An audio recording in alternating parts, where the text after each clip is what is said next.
What I say? I know it was like shoes. Put some shoes on them. Yeah. Cop that new CL and put them 22s on it. Okay. Yeah. Listen, I just bought my first 550 Benz. It was a flex. It was a flex.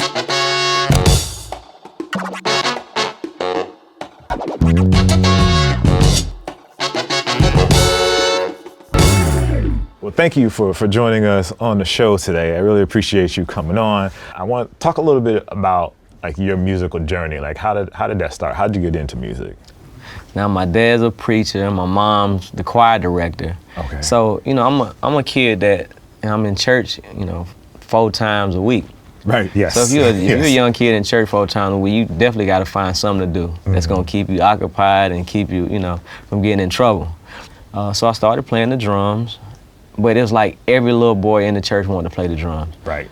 So that means you got to wait your turn to play the drum now. So you might get to play 1 song the whole service. You might get to play 2 songs. Yeah. You know what I mean? Yeah. So I was like, okay, well, ain't nobody really playing the keyboard, except the main musician. Maybe I'll go over there and watch him and try to learn how to play the keyboard.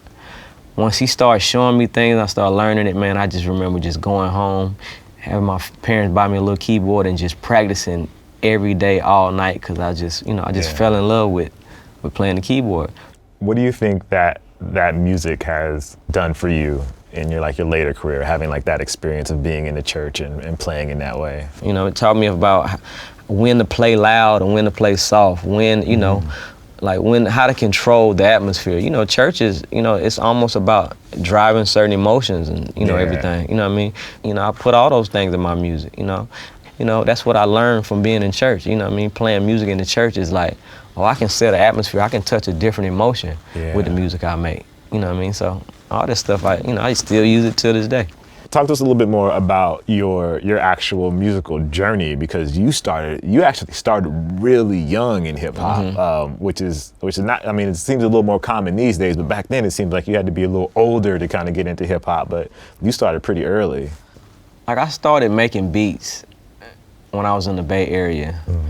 And this is around high school time, and I met the guy JT, the Bigger Figure, from the Bay Area. He's like a Bay Area boss. Yeah, so he the one that kind of took me in and started teaching me how to work the studio equipment. You know what I mean? I was playing music in church, but I didn't know how to make a beat and put it together. So that was like my entry in the game. I was just making beats, man, just to go home and listen to them. That's why I used to walk around with a boombox. Playing your own beats? Playing my beats at school. That's how I helped get popular. Like, he the one got the beats. He making the beats. Yep. So then it started, where I started letting my cousin and my little brother rap on them. This was my first record label was called Low Budget Records. You know what I mean? Anybody that's watching, they know low budget. It's because I used to have a Owie. You can put 2 cassette tapes in. Yeah. So you put one in to play the beat, and the other one to press record, plug the microphone in the little jack. Yeah. And it's like we'll rap on top of it. Rap on top of it. You know what I mean? I go to school and play that. So I was Low Budget Records, and I would get the guys from school that I thought was dope, and we'll come to my house and we'll rap. That's what we love to do. It's a hobby.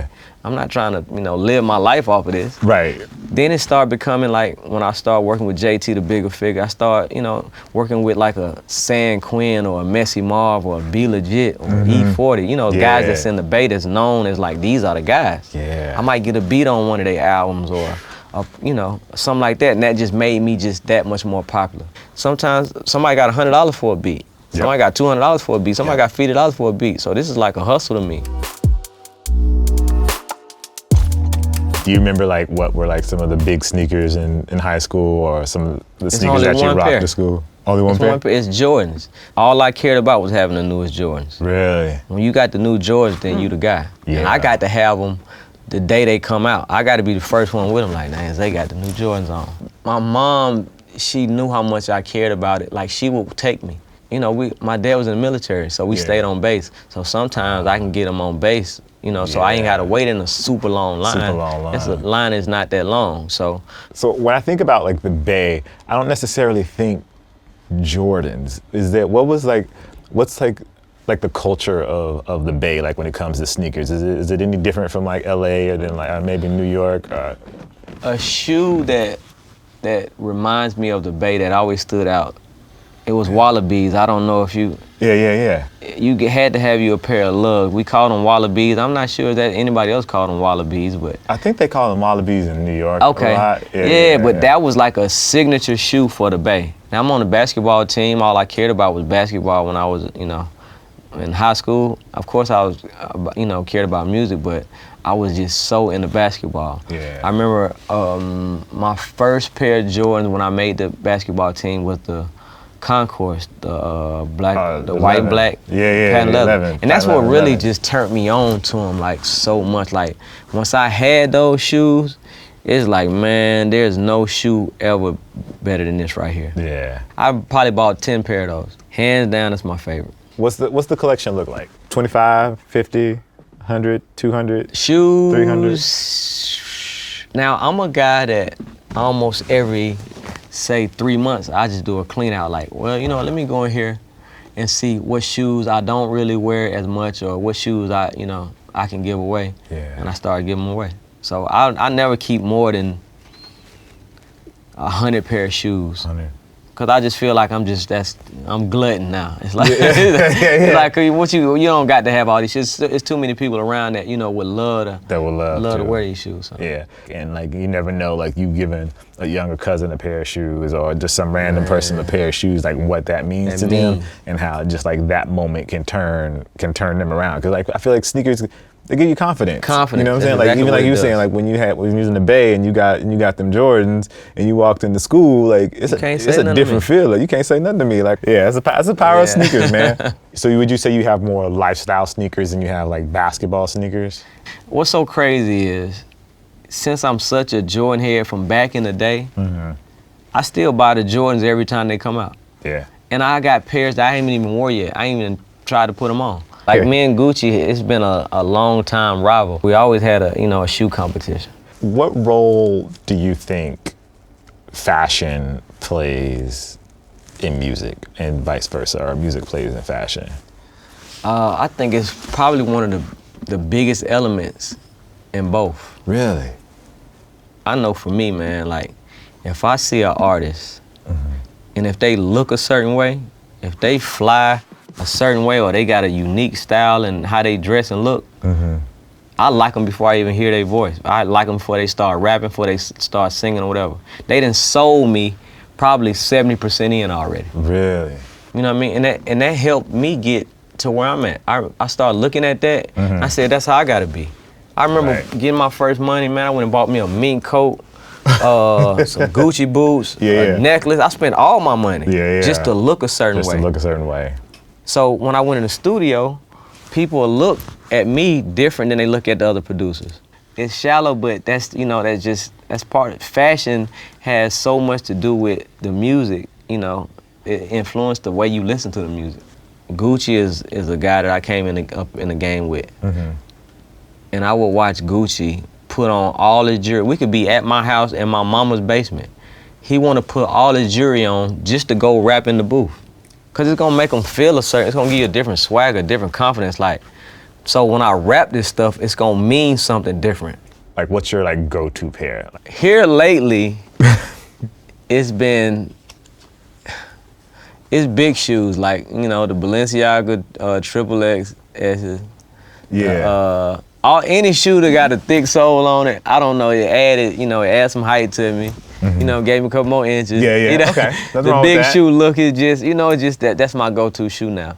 Yeah. Even when people say they're ugly, it's just something. It's the fact that they looking at them. Looking at them. They people notice them. What you got them big old ugly shoes on for? So you can say something about them. That's why I got them. Sorry, exactly. I think every sneakerhead probably does that. Like for me, the Vapor Max, just because they have that big bubble on them, it's so like over the top. Like that bubble is so big and over the top. And you get looks. People come in the room or people see you walking down the street and you see them like breaking their neck looking at your shoes, like wondering. And even if they don't say nothing to you, you be like, yeah. They'll look. Yeah, I love that. Thinking about like with sports in mind, kind of like usually have like a partner or something like that. Is there someone in particular that you like working with the most? I would feel like the answer would be Gucci Mane, but I'll let you answer that before I get it. Man, it's so crazy because it's hard to just name one person. Right. You know what I mean? I love working with different people because different people bring different sounds out of me. Like I love working with Gucci. Of course, this is like my main guy. This is who I done came in the game with. Me and Gucci created like the sound that people know as Zaytoven sound. It comes from Gucci. It comes from working with Gucci. But then I also like being in the studio with Future. Like Future just brings a whole nother side of Zaytoven out. Right. The musical, you know, side. It just brings out a different element. You know what I mean? Atlanta has, I would say, changed the landscape of hip hop, and even just the sounds coming out of Atlanta. What is it about Atlanta or that just has this influence? Like what? Why? Like what is that? Atlanta has always, you know, been the city where it's like it's new, it's lingo. It's like, what's the word you use? Like, what do you say? Or what did that mean? Yeah. You know, they thrive off what's the new thing, you know?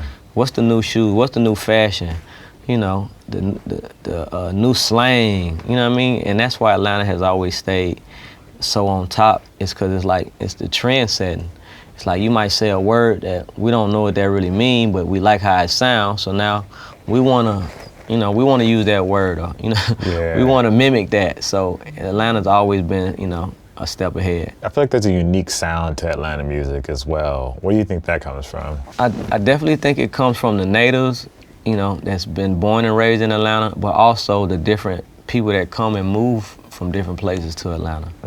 Like I'm a producer that, you know, I'm not from Atlanta, you know, I moved into Atlanta, but I brought, you know, what I learned from the Bay and the sounds I was accustomed to the Bay, and adding my Atlanta flavor to it, what makes it unique. So when you get somebody like a Gucci man that's been living there all his life, him talking about what he's talking about, plus the way I, you know, approach music, it makes it something unique. You know, a lot of producers that's popping from Atlanta, you know what I mean, that's popping in Atlanta, they didn't come from Atlanta. They come, you know, we bringing sounds from other different places.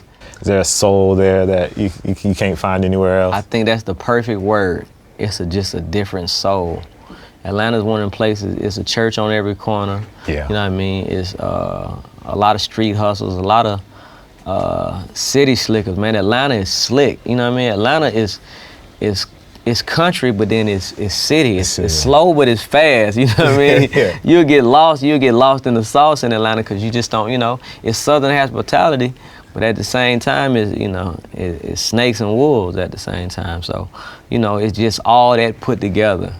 Well, man, well, thank you for joining us on the show today. I definitely appreciate it. It's very enlightening talking to you, listening to like your musical journey, and you know, I think people watching the show and kids watching the show can see like, yo, he started from like literally just making beats, and walking through the halls of his high school with a boom box, just for other people to listen to the point now where you making beats in 10, 15 minutes, completing the beat and doing songs with Future and Migos and Gucci Mane and Usher and the list continues. The list goes on. So I think that's, it's good for people to be able to hear that story. Thank you guys for watching Restock. This is our season finale. We appreciate you guys tuning in. Obviously, we had to close it with a banger, so we had Zaytoven come in. We're gonna go work on the album. I got like a hot 4 or 5 bars, I'm telling y'all. So we'll see you guys next season on Restock, presented by Ruffles. I'm Jacques, Zaytoven, we out. I appreciate that, man. Thank you, brother. Appreciate you. All right.